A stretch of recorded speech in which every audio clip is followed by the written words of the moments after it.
তাহলে এটাকে বলা হচ্ছে মেরুবর্তিতার গাণিতিক প্রকাশ। তাহলে তোমাদেরকে যদি বলা হয় যে মেরুবর্তিতা বা পোলারাইজেশন কাকে বলে, তোমরা কি বলবা? একক আয়তনে একক আয়তনে যতগুলো দ্বিমেরু ভ্রামক তৈরি হয় তাকে আমরা বলি মেরুবর্তিতা। ওকে, আপাতত এই সংজ্ঞাটা শিখে নাও, এরপরে আমাদের কি আসবে দেখা যাক। তাহলে মেরুবর্তিতা ব্যাপারটা বোঝা গেল। ওকে, তাহলে আমরা সংজ্ঞা থেকে আসি যে আমরা আমরা জানি, আমরা কি জানি, একটু আগেই আমরা দেখলাম যে আমরা কি জানি যে পোলারাইজেশন ভেক্টর পি সমান, পোলারাইজেশন ভেক্টর পি সমান 1 by del V i equal to 1 থেকে n পর্যন্ত পি আই। সো আমরা আমরা এইটাকে এটাকে খুব সিম্পলি লিখতে পারি যে পি ডিভাইডেড বাই ভি। আমরা মোট যে ডাইপোলের পরিমাণ বা ডাইপোল মোমেন্ট যা সেটা আমি পি ধরলাম, ছোট হাতের পি। খেয়াল করো এখানে দুইটা পি, কিন্তু এটা পোলারাইজেশন ভেক্টর, আমি হচ্ছে তীর চিহ্ন দিয়ে প্রকাশ করেছি। আর ডাইপোল মোমেন্টটাকে আমি ছোট হাতের পি এবং শুধুমাত্র একটা বার দিয়ে প্রকাশ করেছি। তাহলে সেখান থেকে আমরা যদি দেখি, কি দেখব, যে dipole moment equal to V P, V P. এখন ভিটাকে ভিটাকে ভি হচ্ছে আয়তন, কার আয়তন? ভি হচ্ছে আয়তন, কার আয়তন? এই পরাবিদ্যুতের আয়তন। ওকে, এই পরাবিদ্যুতিক পদার্থের আয়তন। এখন আমি যদি এর পৃষ্ঠের ক্ষেত্রফল যদি এ ধরি এবং এটা লেংথ যদি এল মনে করি, তাহলে আয়তনটাকে আমরা কি লিখতে পারি? এ এল পি, এ এল পি। ওকে, এখন দ্বিমেরু ভ্রামকটা কি ছিল দেখো। আমরা নিচের যে চিত্রটা ছিল সেই চিত্রে আমরা যখন তড়িৎ ক্ষেত্র প্রয়োগ করেছিলাম, তখন এর মধ্যে কি হয়েছিল, যে ডাইপোল মোমেন্ট তৈরি হয়েছিল, অনেকগুলো তৈরি হয়েছিল, বাট ছিল কি নেগেটিভ। এই পাশে নেগেটিভ ছিল শুধু, এই পাশে কি ছিল? পজিটিভ ছিল। তাহলে এই যে নেগেটিভ বা পজিটিভ, এটা হচ্ছে যদি একটা ডাইপোল হয় তাহলে সেই ডাইপোলের মোমেন্টটা কি? পি। পি সমান কি? এই চার্জ দ্বার মধ্যবর্তী দূরত্ব ইনটু চার্জ, চার্জ দ্বার মধ্যবর্তী দূরত্ব ইনটু চার্জ। ওকে, তাহলে পি সমান কি লিখতে পারি? চার্জ দ্বার মধ্যে দূরত্ব। ওকে, আমি ভেক্টর ছাড়া লিখি Q equal to A L P. Okay, তাহলে L cancel, L cancel. Okay, fine. এখন আমাকে বলো যে এই যে কিউ, এখানে কিউ কে আমি ডিফারেন্ট কিছু দিয়ে প্রকাশ করি, কারণ এই কিউ বা চার্জ গুলো আমাদের ছিল না। আমি যখন তড়িৎ ক্ষেত্র তুলে নিচ্ছি তখন আমার এই কিউ গুলো থাকবে না। স্বাভাবিক অবস্থায় আমি যে পরিমাণ চার্জ দিব আর এই চার্জ এক না। ওকে, এক না। তাহলে আমি এটাকে ডিফারেন্ট কিছু দিয়ে প্রকাশ করি, মানে হ্যাশ দিয়ে প্রকাশ করলাম, হ্যাশ। আমি ভিন্ন কিছু এটার নাম দিব এই কারণে। তো তাহলে আমি এখান থেকে বলতে পারি যে P polarization vector equal to Q prime by A, Q prime by A. So আমি এইটার একটা নাম দেব, এটা হচ্ছে 1 নম্বর সমীকরণ। তাহলে দেখো পোলারাইজেশন বা মেরুবর্তিতার সংজ্ঞা প্রথমে ছিল হচ্ছে একক আয়তনে যতগুলা কি থাকবে? দ্বিমেরু ভ্রামক থাকবে, তাকে আমরা বলবো পোলারাইজেশন বা মেরুবর্তিতা। এখন আবার নতুন একটা সংজ্ঞা চলে আসলো, দেখো একক ক্ষেত্রফলে যতগুলো চার্জ তৈরি হচ্ছে, এই যে নেগেটিভ বা পজিটিভ চার্জ এগুলো ছিল না, এগুলো তড়িৎ ক্ষেত্র প্রয়োগ করার ফলে তৈরি হয়েছে। এবং এই চার্জগুলোকে নাম আছে, এই চার্জগুলো হচ্ছে মেরুবর্তী চার্জ। কি চার্জ? মেরুবর্তী চার্জ। ওকে, কারণ এই চার্জগুলোর জন্য তো মেরুটা তৈরি হয়েছে। তাহলে এখানে আমরা বলতে পারি যে কিউ প্রাইমটা হচ্ছে কি?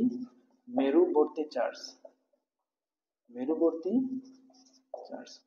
কিউ প্রাইম হচ্ছে মেরুবর্তী চার্জ। তাহলে দেখো পোলারাইজেশন ভেক্টর বা পি এর নতুন একটা সংজ্ঞা পেলাম।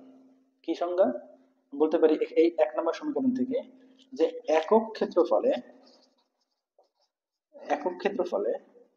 মেরুবর্তী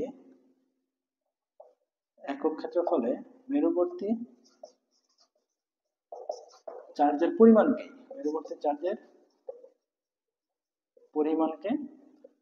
মেরুবর্তিতা বলে। ওকে, তাহলে দেখো নতুন সংজ্ঞা শিখলাম এখান থেকে, যে একক ক্ষেত্রফলে মেরুবর্তী চার্জের পরিমাণটাই হচ্ছে কি? মেরুবর্তিতা। একক ক্ষেত্রফলে মেরুবর্তী চার্জের পরিমাণটা হচ্ছে কি আমাদের কাছে? মেরুবর্তিতা। ওকে, এবং এই চার্জটা কিন্তু আবিষ্ট হয়েছে, দেখো ইলেকট্রিক ফিল্ড কর্তৃক আবিষ্ট হয়েছে। ইলেকট্রিক ফিল্ড যেদিকে, নেগেটিভ চার্জ তার উল্টা দিকে, পজিটিভ চার্জ তার দিকে, অর্থাৎ এই চার্জগুলো কি হয়েছে, ইলেকট্রিক ফিল্ড দ্বারা আবিষ্ট হয়েছে। এই জন্য এই চার্জগুলো হচ্ছে মেরুবর্তী আবিষ্ট চার্জ, মেরুবর্তী আবিষ্ট চার্জ বা আবিষ্ট মেরুবর্তী চার্জ। তাহলে সংজ্ঞাটা এভাবে লেখা যায় যে একক ক্ষেত্রফলে আবিষ্ট মেরুবর্তী চার্জের পরিমাণকে কি বলা হয়, মেরুবর্তিতা বলা হয়। ওকে, তাহলে তাহলে আমরা চার্জের সংজ্ঞা থেকে এটাও কিন্তু বলতে পারি যে এখান থেকে যদি আমরা দেখি এই এই সমীকরণটা যদি আমরা ক্রস করি, ওকে, তাহলে আমরা এখন আর কিউ প্রাইম দেব না, কারণ কিউ কিউ প্রাইমের কথা আমরা বলে নিছি। তখন এটাকে আমরা যখন বলছি মেরুবর্তী চার্জ, পোলারাইজড চার্জ, তখন এটা আমরা আমরা নাম দেব হচ্ছে কিউপি, কিউপি।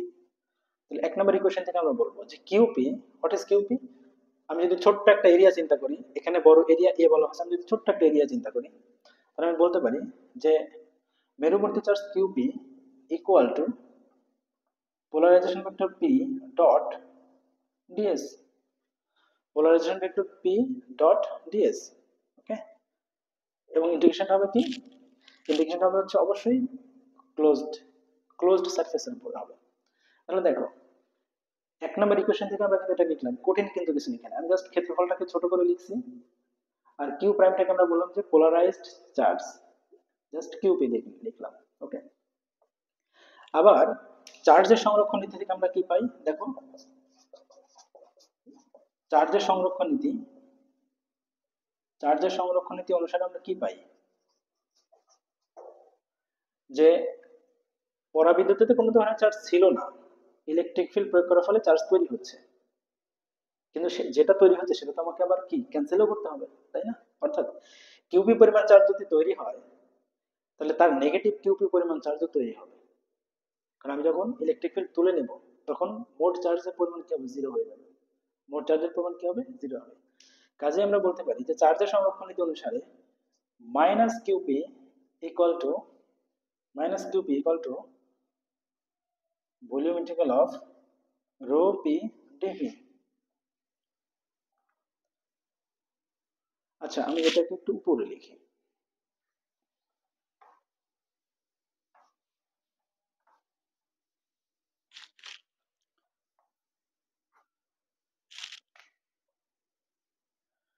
তাহলে আমরা বলতে পারি যে চার্জের, চার্জের সংরক্ষণ নীতি অনুযায়ী,